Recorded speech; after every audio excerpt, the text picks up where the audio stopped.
The clock is counting down as we head towards this year's Royal Rumble this weekend, and as is tradition, we can expect to see a number of surprise entrants in both the men's and women's matches that are bound to get the internet talking. Many surprises have been speculated over recent weeks, with reports stating that WWE could even be looking to open the forbidden door to other promotions, whilst the free agency market is stacked full of potential surprises thanks to the company's own releases. With that said, in today's video we're looking to do something new on the channel and build a tier list of all the rumoured Royal Rumble entrants as we sort them from least to most likely. And if you enjoy the video and want to see more tier list content come to the channel, make sure you drop a like on the video and let me know in the comments down below, and I'll be sure to bring you more. And before we get into it, make sure you help me out and drop a like on the video and subscribe to see if we can get to 30,000 subscribers before the end of January, as many of you watching aren't subscribed to the channel, and yes, I'm talking to you. So with that said, let's start with Kazuchika Okada, who was actually recently linked with a move to WWE just for the Royal Rumble via the Forbidden Door, after WWE's UK broadcaster BT Sport mentioned him in an Instagram post. And whilst I don't necessarily think this means he will be in the match, it does make me think it's not necessarily impossible, so I think for now we'll put Okada in unlikely. Sticking with that theme then, we'll continue with the rest of the New Japan names, and we'll go with Jay White next. Probably is impossible, perhaps unlikely. I think for now we'll put him in impossible. There's a chance that they've somehow struck a deal with New Japan, although I do think it's probably not happened. Although there was talks recently when Bryan Danielson was trying to renew his WWE contract and he wanted to work in New Japan, and they tried to sort out a deal and nothing could be agreed. Although just because of the BT Sport mention, we'll put Okada ahead of Jay White. And in the same instance, we'll put Will Ospreay in the impossible category as well. His name was recently brought up by Renee Paquette in her podcast as a potential surprise, but I don't think that necessarily means anything, and yeah, I don't think Will Ospreay will be showing up in the Royal Rumble. So that's all of the New Japan names, I think, so let's move to some of the more recently released WWE wrestlers, starting with The Fiend Bray Wyatt, who hasn't really done anything in wrestling since being released from the company last year. He did show up at a recent Comic-Con, is it a Comic-Con? Convention, whatever it was? I think it was WrestleCon actually, but I don't know if WWE would bring him back this soon, and I'm not sure whether he'd be up for it with his whole career in Hollywood currently in the process, which he's looking to start. So for now we'll put him in unlikely, but I do think he's more likely than Kazuchika Okada. Similarly, Braun Strowman was recently released.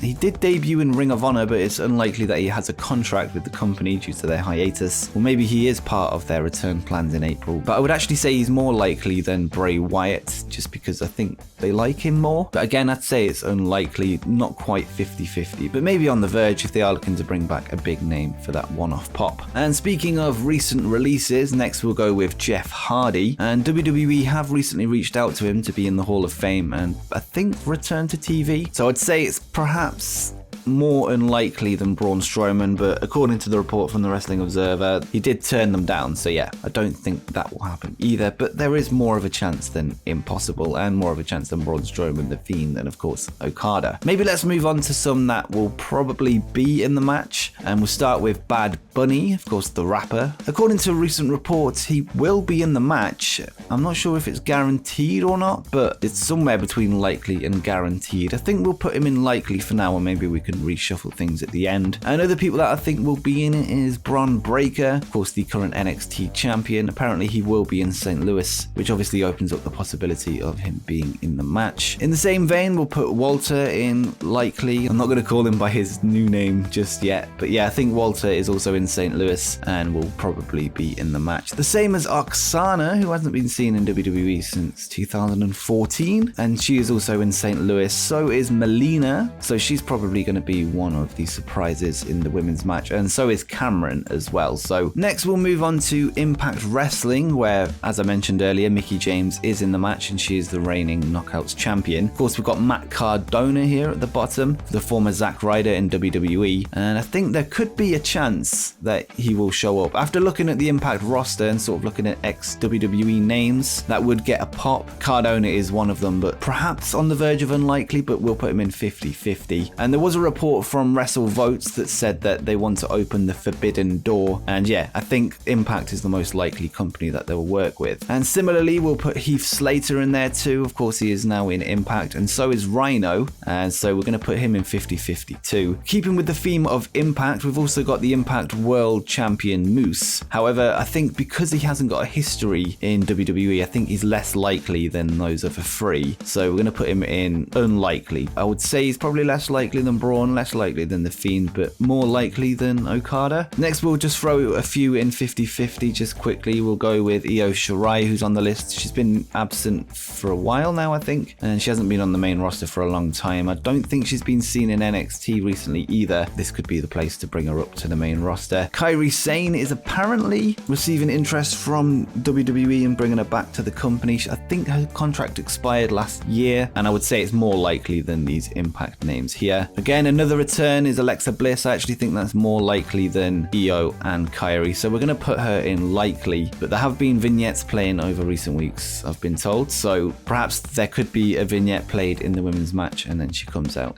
So yeah, we'll put her there for now. Shane McMahon is also reportedly going to be in St. Louis, I think, or maybe I just read that he's been discussed for the match, so we're going to put him just beneath these that we know are in St. Louis, because I'm not actually sure. He might be there, but I'm can't quite remember in the middle of this video and I don't want to go and check. Again, Kurt Angle, a photo has emerged of him in a hotel. I don't know whether it's recent. I think it has been confirmed that he's in St. Louis, so we're going to put him in there. Maybe less likely than Walter and Bron Breakker, as well as these three, so we'll probably put him at the end of this, just because he did retire. You never know. It's happened before where people have come back after retirement, and perhaps we could see it again, although I don't know if he's physically up for it. But for now, we'll put him in. In fact, we're going to move him down to 50-50, but we do know he's in town, so he's perhaps more likely than the rest of the 50-50 guys. Another one that's probably 50-50 is Kane. He's a Royal Rumble legend. Whether he's there or not, we don't know yet, but I think there's a possibility. I don't think it's unlikely, and I don't think it's likely, so we'll put him just below Kurt Angle, just because we know Angle is there. Next, we'll move on to some AEW names, and I know a lot of people will be screaming at the screen saying they're not going to be in it, and I agree. I don't think CM Punk's going to be in it. Naturally, there has been speculation, like there is with everything, that CM Punk's going to be there, and although they are looking to get a Forbidden Door entrance,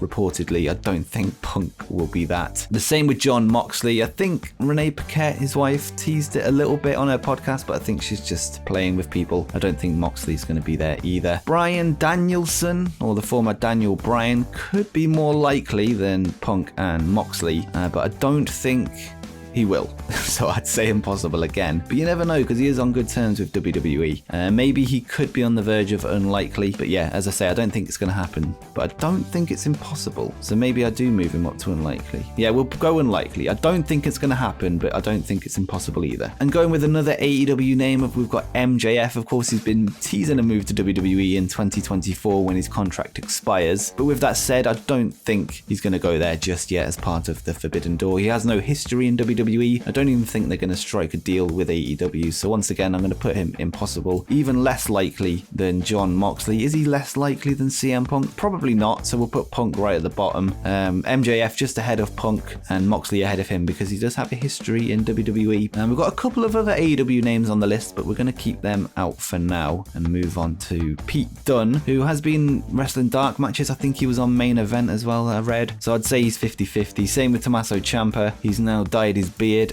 and he's been appearing on Main Event, and I think he worked dark matches too, so yeah, he's in the same boat as Pete Dunne. I would say they're actually more likely than the rest of these 50-50 guys, so we're going to put them at the top there. Raquel Gonzalez, but I'd say she's 50-50. There are a few spots left in the women's match, and if they do have plans for her on the main roster, which I think they will do eventually, she could be in it, but I'm not sure whether it's quite likely. Another 50-50 is Asuka. I don't think she's been around for a while. Perhaps she's been injured. I can't quite recall, but yeah, I don't really follow WWE as much as I do the product, but I'm going to put her less than Pete Dunne and Ciampa, more than Gonzalez, just because she does have a history on the main roster. Bayley, again, she's been off for a while. I think she's probably likely at this point. We're so we'll put her up there. Via, I think his name is. He's become a bit of a meme because they keep showing vignettes saying that he's coming and he still hasn't. So I think he's quite likely to show up in the Rumble, although admittedly I don't know too much about him. Now we'll move on to two people that are retired due to injury, but are reportedly looking to get back in the ring. So we'll start with Corey Graves, and apparently he has been cleared. So I think it's probably 50-50 whether they have any plans for him to return to the ring. He was cleared last year, I think, so maybe it would have happened by now, or maybe they've been saving it for the Rumble, but that's why I think it's 50-50. Again, same with Paige, but I think she's perhaps less likely, just ahead of the Impact guys, but less likely than the other WWE names that have been seen in town. Actually, I'm going to move Kurt Angle down, so just beneath Paige actually, and we're going to move Corey Graves just to ahead of Paige, because I think he is more likely, because it has been reported that he's been cleared, whereas it hasn't been with Paige. Did I read today that Paige is going to be in the Rumble? I've just remembered, I've seen that she's going to be there. So we're going to go with 50-50, just because I'm not sure on that report,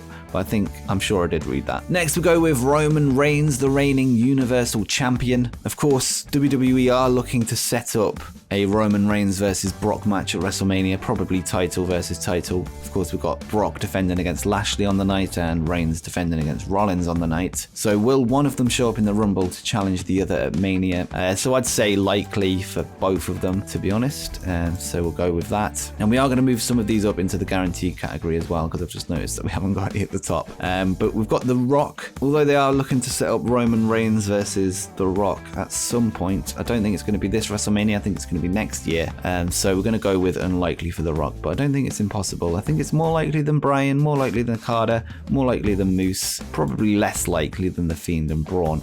So yeah, we'll put him there. We've got two left, two AEW names. We've got Chris Jericho, of course, got a huge history in WWE, and we've got Cody, who is now technically a free agent and doesn't have a contract in AEW, which is why I think it's interesting to think about the prospect of him returning to WWE. But for Chris Jericho, I think it's unlikely, perhaps a little bit more likely than Bryan, because he's been on the WWE Network and Peacock on the Stone Cold podcast, Broken Skull Sessions, I think it's called. It looks like he is open to work with them. Whether he's going to appear in an in-ring capacity while he's under contract with AEW is another question. Yeah, I'm going to say unlikely. Whereas Cody Rhodes, he is a free agent. He's not bound to any contract, and if the money was right, I think he'd probably take the offer. Whether it would be a one-off or not, I'm not too sure. And I think it would give him a lot of heel heat as he continues to try and play babyface on AEW. But I think they are sort of leaning towards annoying the fans on purpose with his babyface ways. There's more chance of Cody Rhodes showing up than there is Bryan Danielson